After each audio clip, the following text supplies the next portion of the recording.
ते आमचे माननीय मुख्यमंत्री सन्माननीय एकनाथजी शिंदे. जरा जोरदार टाळ्या शिंदे साहेबांसाठी.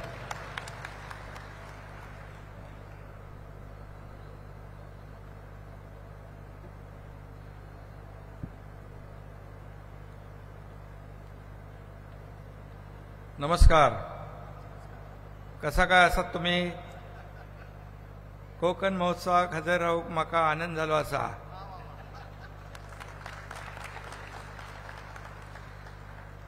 केसरकर साहेबांना मगाशी मी बाबा काय चुकीचं नाही ना इकडे.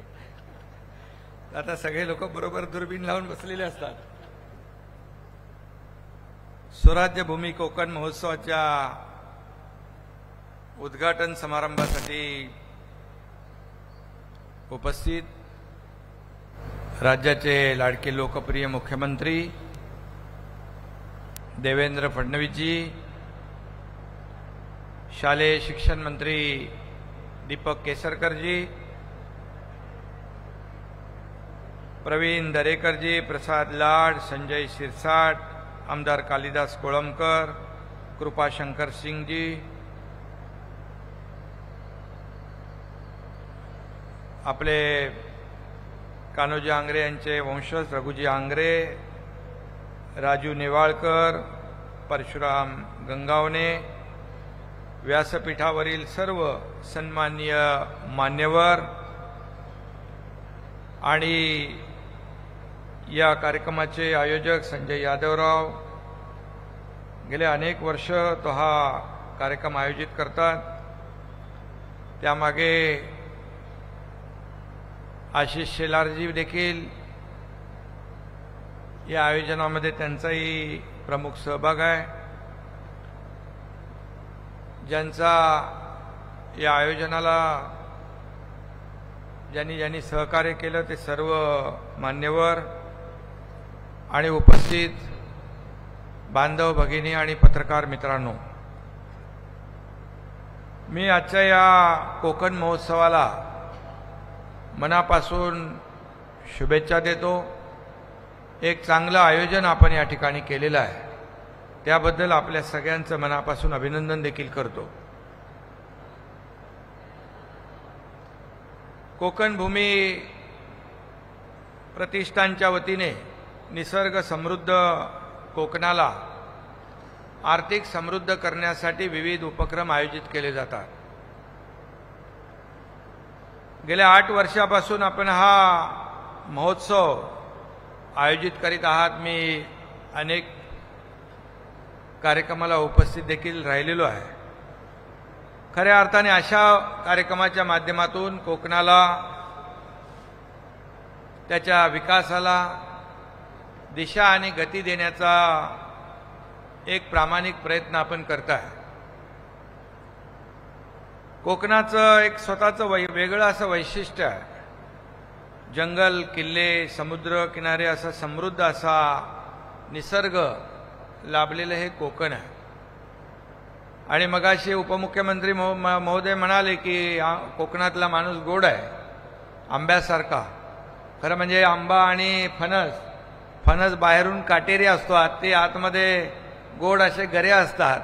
तसाच हा माणूस आहे कोकणातला, अगदी गोड, सगळ्यांवर प्रेम करणारा, पण एकदा मनाशी काही ठरवलं, निश्चय केला की मग तो आरपारची लढाई लढणारा देखील आहे. आणि म्हणून नेहमी त्याचा एक संदेश असतो, एक हाक असते, येवा कोकण आपलोच असा. ही प्रेमळ हाक जी आहे कोकणी बांधव नेहमी सगळ्यांना मारत असतो आणि त्याच्यातून एक त्याची भावना आणि प्रेम व्यक्त होत असतं.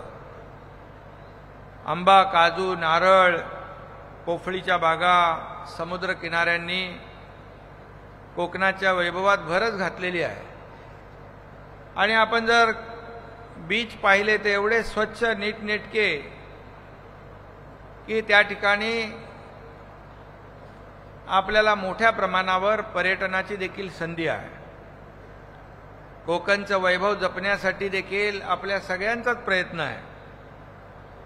आणि हे आपलं सगळ्यांचं सरकार, सर्वसामान्यांचं सरकार जे आहे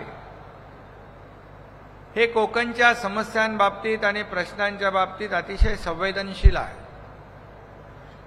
आणि म्हणून जेव्हा देवेंद्रजी मुख्यमंत्री होते त्याही मंत्रिमंडळात मी होतो, कोकणासाठी देखील त्यांनी अनेक योजना उपक्रम सुरू केले. दुर्दैवाने गेल्या काही कालावधीमध्ये ते पुढे सरकवता आले नाही, सरकले नाही, थांबले देखील.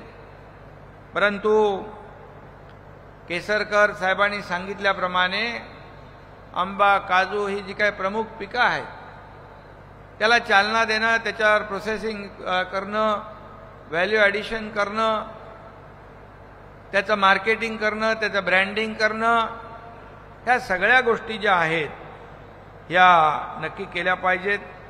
त्याचबरोबर मत्स्य व्यवसायाला देखील यामध्ये चालना देण्याला देखील आपलं सरकार प्राधान्य देत आहे. आणि खऱ्या अर्थाने जेव्हा गेल्या 2 वर्षापूर्वी किंवा गेल्या काही वर्षांमध्ये लहरी हवामानाचा जो काही फटका कोकण किनारपट्टीला बसला, मग त्याच्यामध्ये अनेक वादळं आली, निसर्ग आला, तोक्ते आलं, आणखी नवीन नवीन वादळं आली. मी देखील त्यावेळेस कोकणामध्ये गेलो होतो स्वतः.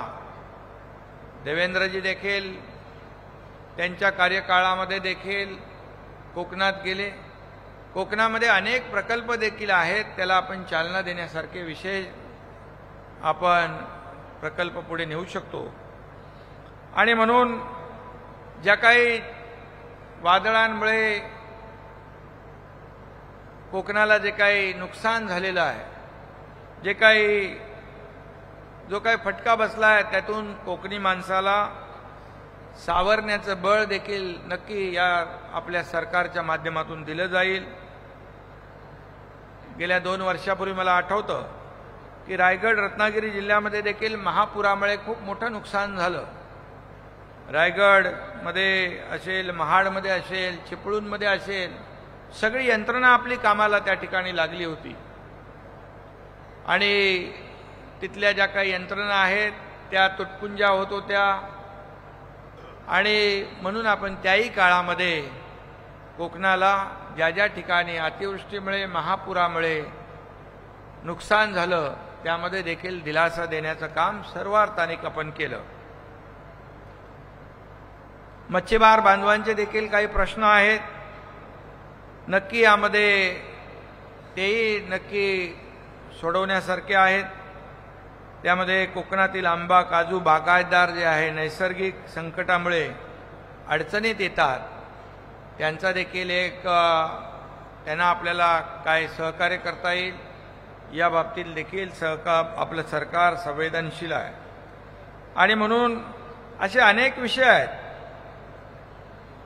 मी मगाशी उपमुख्यमंत्री महोदयांना सांगत होतो की कोकणामध्ये पावसावेळी सगळे पिकं असतात आणि आपण काही प्रमाणामध्ये आपणही प्रयत्न केला होता. जलयुक्त शिवार योजना देखील आपण सुरू केली. काही ठिकाणी अशा प्रकारचे रिसोर्सेस आहेत, काही ठिकाणी स्कोप आहे, त्या ठिकाणी वाहून जाणारं पाणी अडवून आपण कोकणामध्ये मोठ्या प्रमाणावर आपल्याला दिलासा देता येतो का, हे देखील आपलं सरकार नक्की काम करेल. मला आठवतंय की रामदास कदम साहेब आपल्या मंत्रिमंडळामध्ये होते आणि तेव्हा आपण मुख्यमंत्री होता. त्यांचा आग्रह असायचा की वाहून जाणारं पाणी आपल्याला अडवायला पाहिजे. आणि या सर्व पाण्यावर छोटे छोटे जे काही प्रकल्प आपण जर केले, बंधारे असतील, छोटे डॅम असतील, तर त्यामध्ये आपण बारमाही पिकं, भाजीपाला, फळफळावळ हे सगळं करता येईल. आणि नक्की आपल्याला माहीत आहे हे शासन सकारात्मक आहे, हे आपलं सरकार आहे. आणि म्हणून त्याचबरोबर आपल्याकडे मोठी खनिज संपत्ती आहे. परवा आपले गेल्या आठवड्यामध्ये केंद्रीय आपले मायनिंगचे मंत्री आले होते. त्यांनीही सांगितलं, त्यांनीही भावना व्यक्त केल्या की या विपुल अशी साधन संपन्न खनिज संपत्ती देखील कोकणात आहे. काही अडचणी आहेत त्या देखील नक्की आपल्याला केंद्र सरकारच्या माध्यमातून दूर करता येतील. काल मी जेव्हा दिल्लीत गेलो होतो प्रधानमंत्री महोदयाच्या बैठकीला G20च्या, त्यावेळेस काही मंत्री मला भेटले आणि त्यांनी सांगितलं आपले जे काही विषय असतील ते आपण मार्गी लावूया. देवेंद्रजी नेहमी त्याचा सातत्याने पाठपुरावा करत असतात. आणि अनेक विषय केंद्र सरकार पूर्वीची परिस्थिती बदललेली आहे आणि खऱ्या अर्थाने या राज्यामध्ये सर्वसामान्य माणसाचं सरकार आलेलं आहे आणि म्हणून हे राज्य सर्वसामान्यांसाठी स्थापन झाले, सर्वसामान्यांच्या हितासाठी स्थापन झालेलं आहे आणि म्हणून कोकण देखील विकासापासून वंचित राहणार नाही यासाठी आपले प्रयत्न असतील. मगाशी प्रवीण दरेकर म्हणाले की कोकणाने भरभरून आपल्याला बाळासाहेबांवर प्रेम केलं, बाळासाहेबांनी कोकणावर प्रेम केलं आणि आज जर आपण पाहिलं तर अगदी ठाणे पालघर पासून अगदी सिंधुदुर्गापर्यंत अनेक आमदार आज आपल्या आताच्या सरकारच्या युतीसोबत आहेत. खऱ्या अर्थाने हे आपला कोकणातल्या माणसाने केलेलं प्रेम आहे, दिलेलं प्रेम आहे आणि म्हणून या कोकणासाठी आपल्याला विकासासाठी जे जे काही करता येईल ते नक्की आपण या ठिकाणी केलं पाहिजे असं मत आपल्या सरकारचं आहे. कोकणातल्या तरुणांना कोकणातच, मला प्रवीण दरेकर मगाशी सांगत होते, अनेक घरातले सगळे तरुण जे आहेत मुंबई ठाणे जिकडे नोकऱ्या मिळतील तिकडे आलेत आणि म्हणून कोकणातल्या तरुणांना कोकणातच रोजगार मिळाला पाहिजे अशी भूमिका राज्य सरकारची आहे आणि राज्य सरकार त्यासाठी पूर्ण प्रयत्न करेल. मगाशी संजय यादवराव म्हणाले आपले जे काही महापुरुष आहेत कोकणामध्ये ज्याने इतिहास गाजवलाय अशा लोकांच्या ठिकाणी, गावाच्या ठिकाणी आपण जर विकास केला तर त्या भागाचा विकास होईल, एक मोठ्या प्रमाणावरचं टुरिझम सर्किट तयार होईल आणि विकासाला चालना मिळेल, पर्यटनाला चालना मिळेल. एक निसर्ग संपदा लाभलेलं हे कोकण आहे आणि म्हणून परवाच्या दिवशी केसरकरजींनी एक त्याच्यातला तज्ज्ञ माणूस देखील आणला होता, त्यांनी देखील पाहणी केली. आपले पर्यटन मंत्री मंगल प्रभातजी आहेत. त्या सगळ्यांच्या माध्यमातून आपल्याला पर्यटनाला वाव देण्यासाठी, चालना देण्यासाठी जे जे काही करता येईल ते नक्की आपण करू. त्यासाठी कनेक्टिव्हिटी जी आहे, रोड आहेत चांगले, आता कोस्टल रोडचं देखील कामाला सुरुवात होईल. मुंबई गोवा हायवे जो आहे त्याचंही काम युद्धपातळीवर सुरू आहे. दुर्दैवाने काही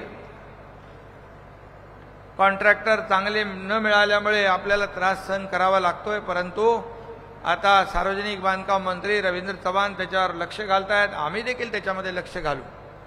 आणि एक त्याचबरोबर एक कोकणासाठी जसं आपण मुंबई पुणे एक्सप्रेस हायवे केला, आता जो नागपूर मुंबई बाळासाहेब ठाकरे समृद्धी हायवे जो आहे तो देवेंद्रजींच्या संकल्पनेतून सुरू झाला आणि ते काम करण्याचं मला MSRDCचा मंत्री म्हणून भाग्य मिळालं. आम्ही काल परवा त्या रोडवर जाऊन आलो. अतिशय अगदी जागतिक पातळीवरचा वर्ल्ड क्लास रस्ता हा नागपूर मुंबई विकासाची दालनं उघडणारा आहे, गेम चेंजर प्रकल्प ठरणार आहे. नागपूरचं 15, 16, 18 तासाचं अंतर 6-7 तासावर येणार आहे. आम्ही नागपूरवरून शिर्डीवर 4 तासामध्ये आलो.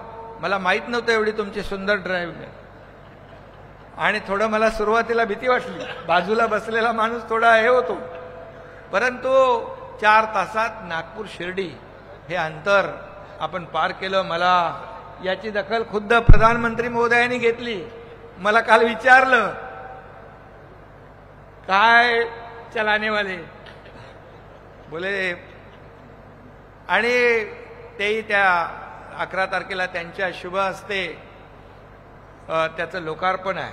आणि म्हणून कोकणच्या समृद्धीसाठी देखील, विकासासाठी देखील हे जे काय असे प्रकल्प जे आहेत, हे ॲक्सेस कंट्रोल रोड देखील त्याचाही आमचा विचार आहे. ग्रीन फील्ड रस्ता मुंबई ते डायरेक्ट सिंधुदुर्गापर्यंत आपल्याला करता येतो का, MSRDC त्याच्यावर काम करते आहे. कारण शेवटी हे आपले जे सुंदर बीचेस आहेत, हे एक समुद्र किनारा आहे, यासाठी कनेक्टिव्हिटी महत्वाची आहे. आता चिपी विमानतळ झाले, त्यामुळे देखील पर्यटनाला संधी मिळेल आणि नक्की याचा फायदा कोकणातल्या लोकांना होईल आणि मोठमोठे उद्योग त्या ठिकाणी आले पाहिजे, यासाठी सरकारचं नक्कीच प्रयत्न या ठिकाणी राहणार आहे. आणि मगाशी त्या बाबतीमध्ये रिफायनरीच्या बाबतीत DCM साहेबांनी आणि केसरकरांनी उल्लेख केलेला आहे. शेवटी जे लोकांच्या हिताचं आहे ते लोकांनी थोडं समजून घेतलं पाहिजे. भावनेला हात घालून काही लोक भावनेशी खिलवाड करण्याचा जो काही प्रयत्न करतात त्यांच्यापासून कोकणातल्या लोकांनी देखील सावध राहिलं पाहिजे असं आमचं मत आहे. शेवटी कुठलाही प्रकल्प जो आहे, समृद्धी हायवेला देखील सुरुवातीला विरोध केला अनेक लोकांनी आणि नंतर श्रेय घ्यायला पुढे आले. परंतु जेव्हा लोकांना समजलं की हा महामार्ग जो आहे आमच्या समृद्धीचा, आमच्या फायद्याचा आहे, त्यावेळेस तुम्हाला सांगतो रांगा लावून लोकांनी खरेदी खतं केली. आज त्या रस्त्याचा एक गेम चेंजर प्रकल्प या देशासाठी, राज्यासाठी फार मोठं वरदान ठरणार आहे. आणि म्हणून शेवटी ज्या शहराचे, जिल्ह्याचे, राज्याचे रस्ते सुंदर असतात, चांगले असतात, जी दळणवळण यंत्रणा सक्षम असते, त्याची प्रगती वेगाने होत असते. आणि म्हणून या संपूर्ण कोकणचा विकास करत असताना पर्यावरणाचं रक्षण देखील नक्की केलं जाईल. आणि पर्यावरणाचं रक्षण करून शाश्वत विकास करण्याला सरकार कटिबद्ध आहे. आणि म्हणून मी जे काही प्रकल्प आहेत त्यांना चालना देण्याचं देखील काम सरकारच्या माध्यमातून नक्की होईल. आणि म्हणून आपली जी काही मागणी आहे, जशी प्राधिकरण झालं पाहिजे, खऱ्या अर्थाने कोकणाचा विकास हे आपलं मुख्य ध्येय आहे. आणि म्हणून ज्या ठिकाणी आपल्याला पर्यटनाला चालना देण्याचा आहे, काही बागायतींना चालना देण्याचा आहे, काही पाण्याचे सोर्सेस निर्माण करण्याचा प्रयत्न करायचा आहे. आणि म्हणून यासाठी कोकणाच्या विकासासाठी प्राधिकरण असेल किंवा काही एक विशेष योजना असेल, ती शेवटी आपल्याला कोकणातल्या या सर्व तरुणांना रोजगार मिळाला पाहिजे, तिथल्या कोकणातल्या माणसांना न्याय मिळाला पाहिजे. यासाठी राज्य सरकार ती व्यवस्था, जसं तुमच्या मनामध्ये अपेक्षा आहे, ती व्यवस्था राज्य सरकार करेल, अशा प्रकारची खात्री आपल्याला मी या ठिकाणी देऊ इच्छितो. आणि म्हणून अशा या स्वराज्यभूमी कोकण महोत्सवाच्या माध्यमातून अनेक उद्योजक एकत्र येतात, अनेक स्टॉल या ठिकाणी उभे आहेत. आपली संस्कृती, आपली परंपरा या ठिकाणी पाहायला मिळते, त्याला जोपासायला मिळते. आणि त्याचबरोबर आपल्या मुंबईतल्या लोकांना देखील कोकणातल्या पदार्थांची, वस्तूंची चव चाखण्याची संधी मिळते. आणि म्हणून संजय यादवराव आणि त्यांची टीम गेले अनेक वर्ष सातत्याने प्रामाणिकपणे हे प्रयत्न करते आहे. त्या टीमचं मी मनापासून अभिनंदन करतो आणि खूप खूप शुभेच्छा देतो. धन्यवाद. जय हिंद, जय महाराष्ट्र. धन्यवाद मुख्यमंत्री महोदय आणि उपमुख्यमंत्री महोदय आणि तमाम